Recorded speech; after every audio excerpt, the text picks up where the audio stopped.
Hello world, welcome to WFHR's Rapids Report, proudly brought to you by Crockett Septic for this July 17th, 2025. Have your host James here. We're joined right now by our good friend Matt Lippert, Ag Agent with UW Extension Wood County. We appreciate you being here, Matt. Always a great time being able to talk with you, catch up on the ag industry and some of the news going on over there. Got a couple of things we're going to get into when we have a chance.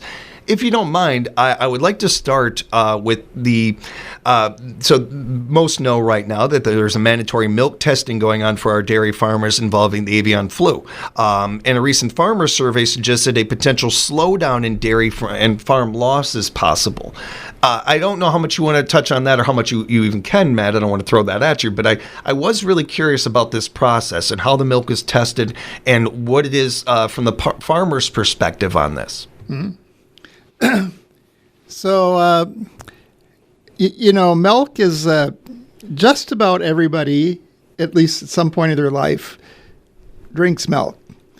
And then they eat other dairy products, a very high percentage of the population. And so it's important that people would be confident in the milk supply.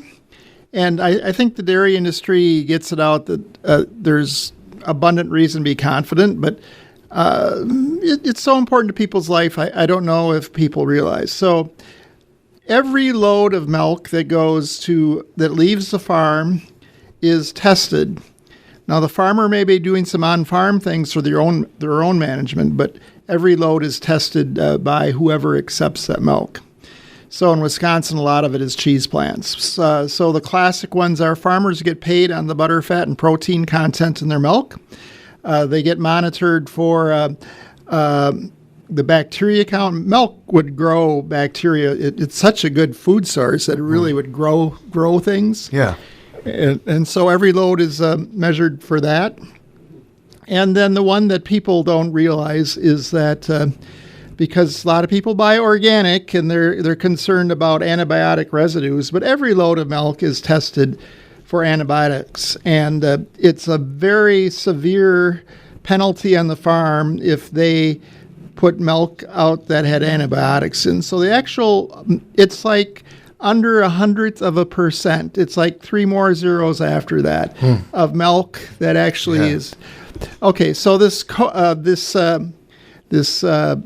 bird flu test is just an addition to that. And I think the thing that's interesting, again, it's not happening on the farm, is Wisconsin is the second largest dairy state in the country, and we have not had any bird flu detected in our milk. And I think there is this bias. Well, it's because we're not testing for it. I think farmers even believe that. It's like once we start testing for it, it's going to show up. But that's not been the case. I don't know. We could go quite at length why that may be, but Wisconsin has.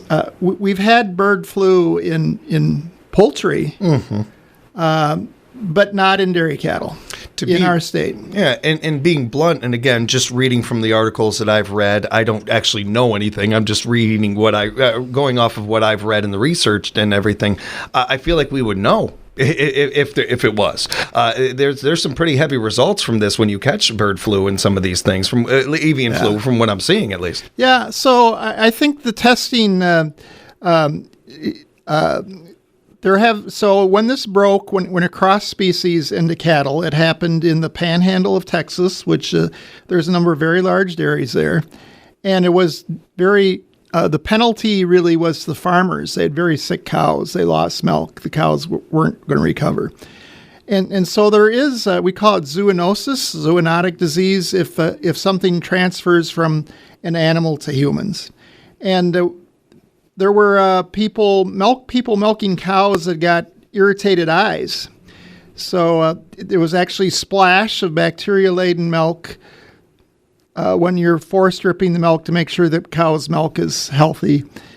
It would directly in contact people's eyes. Oh, so we've had very little, very little of a consumer or even on the farm other types. Now the concern is that stuff could mutate. It could, and I think I said bacteria, but viral, but. So there has been potentially some respiratory conditions, but for the most part, there's been very little human transfer. So actually, a lot of the testing, and then the other thing was milk is pasteurized. So there's a lot of safety steps that go in there. So the largest implication for farmers is that it can be really hard on their cows. So it's kind of internal industry concern. Interesting. And thank you so much for that breakdown, Matt. I really do appreciate that. There's a lot there that I haven't found in articles or anything, so I appreciate you sharing that. And it's something that we're certainly going to keep an eye on. I think for most part, most people are in agreement with, hey, better safe than sorry with most things. But there is a line in the sand for that, I think also. So getting that information, talking about that, I think is where what we do around here. I appreciate that. One other article I came across that I wanted to get into with you, and I got this from Wisconsin Ag Connection. You can find it yourself there, wisconsinagconnection.com. According to the USDA's National Ag Stats, Wisconsin had an average of 4.6 days suitable for field work during the week ending the previous week. So rainfall across parts of the state caused delays for some things, but we are seeing some increases. We're seeing some positives here when it comes to Wisconsin crop conditions remaining mostly strong in July. Is that what you're hearing from your colleagues and others? So as an extension educator, I'm one of the reporters in that system. So once a week, I get the question, I was wondering, what is the status of the corn? Poor, fair, excellent. Yeah. And so I get asked about corn, soybeans, wheat, oats, pasture, hay, potatoes, which I don't respond because I don't work with potatoes. But we have pretty good crops this year.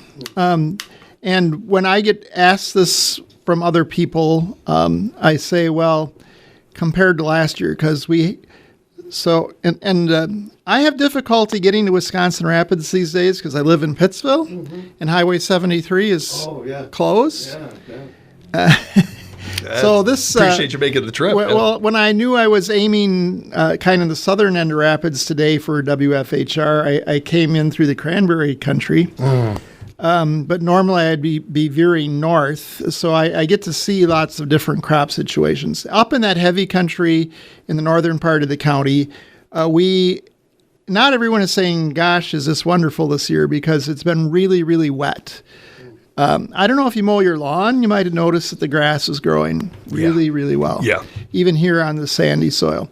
So that's kind of it. If you're a lawnmower, if you're mowing all the time, that's a good sign for plant growth, because there's a lot of water near the surface. But people trying to make hay, people trying to do tillage, that's when it says 4.6 days suitable for work. That the normal hindrance is it's raining.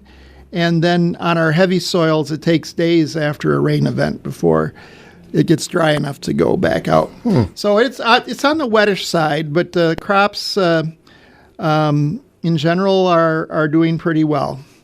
It wasn't really wet early in May, so the crops got in roughly when they were supposed to get in. And we've had some pretty warm days, which have been stressful on our cattle, but not too many. So in general, the start of the year, and then I keep on saying last year was also a very wet year, and the crops actually didn't get in. So it's better than that. Yeah, which is certainly a big part of not only that industry, but business in general perspective. That goes a long way, just in general.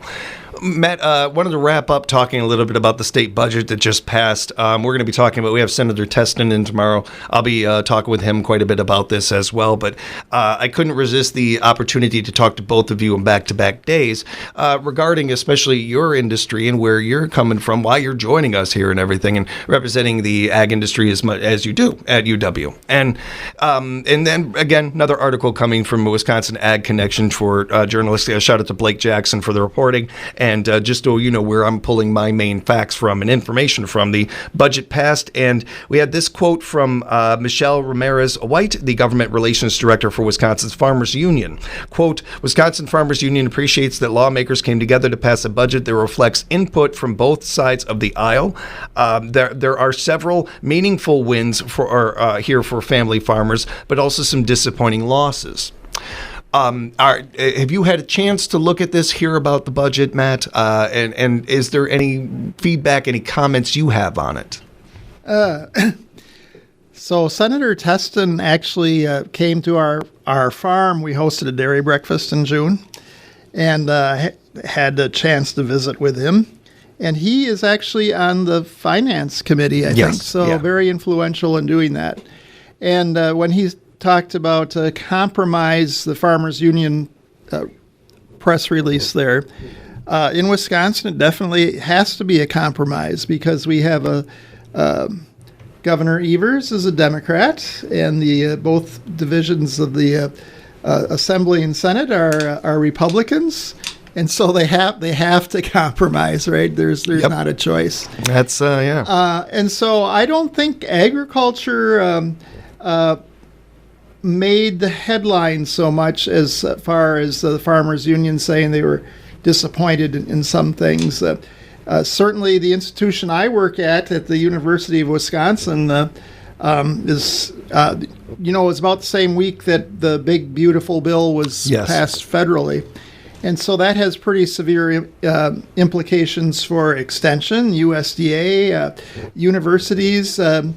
And so there's a lot of it's becoming more certain that there's budget cuts happening in that system. Mm-hmm. But the UW at the state level, it was bantered about just widely big millions of dollars cuts to higher education, the UW being part of that, or increases. Mm-hmm. And they actually got some increases. Yeah. So that was a very much appreciated thing.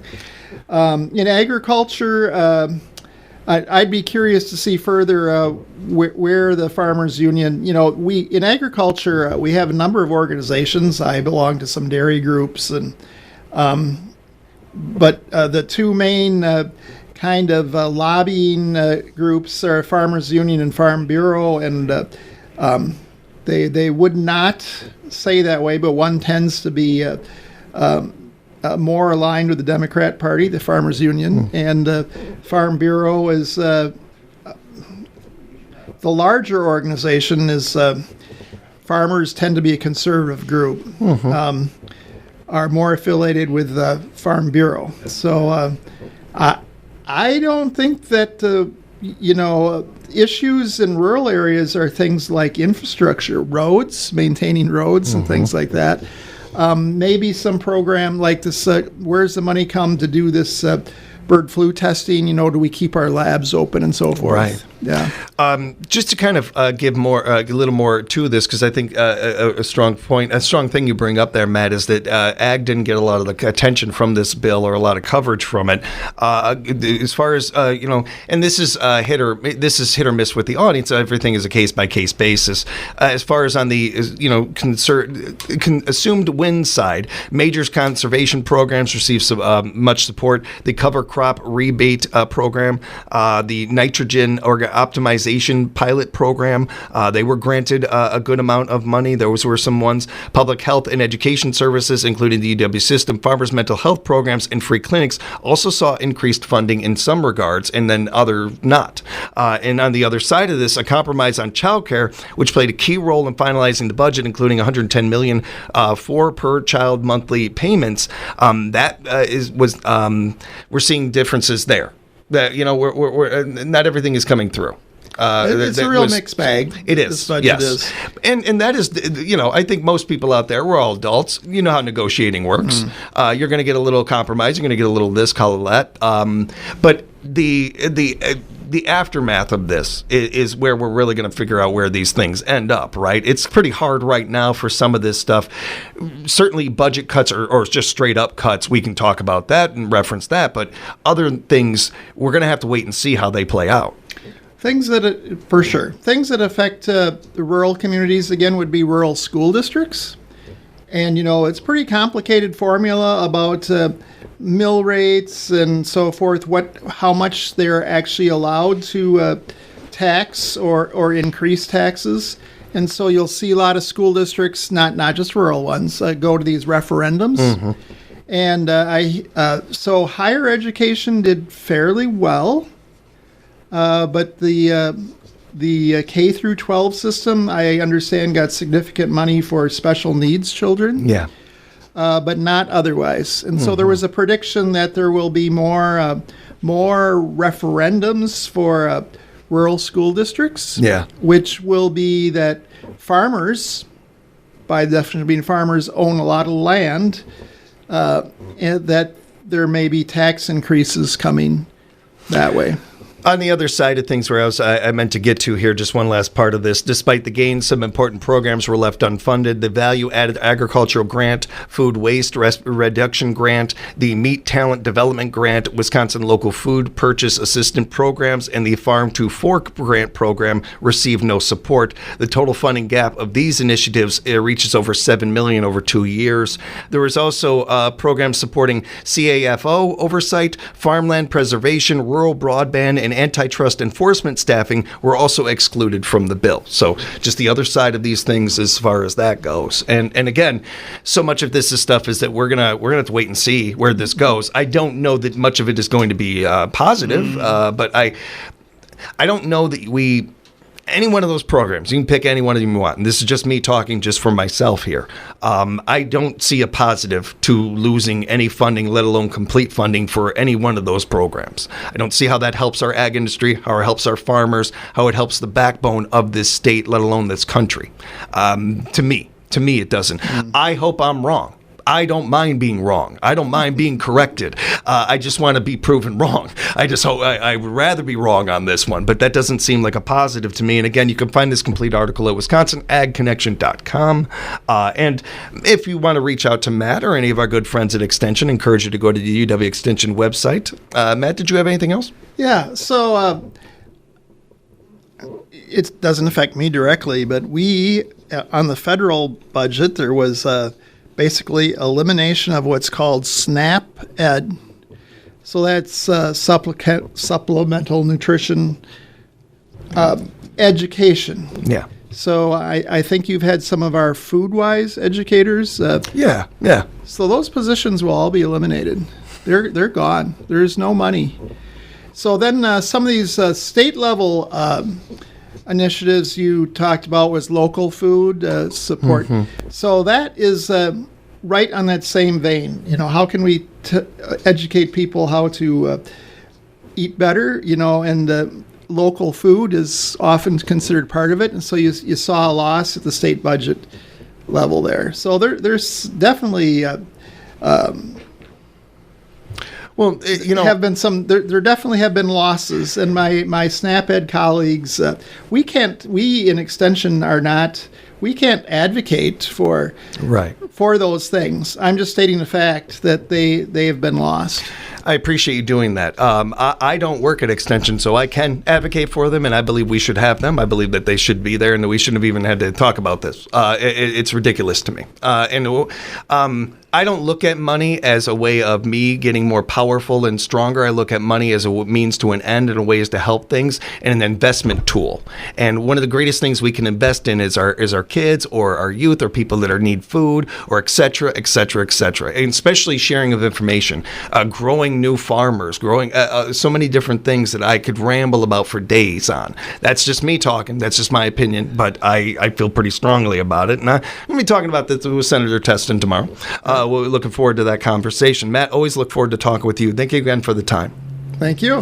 We will see you again real soon and appreciate all of you joining us for another edition of WFHR's Rapids Report, proudly brought to you by Crockett Septic here at WFHR.com.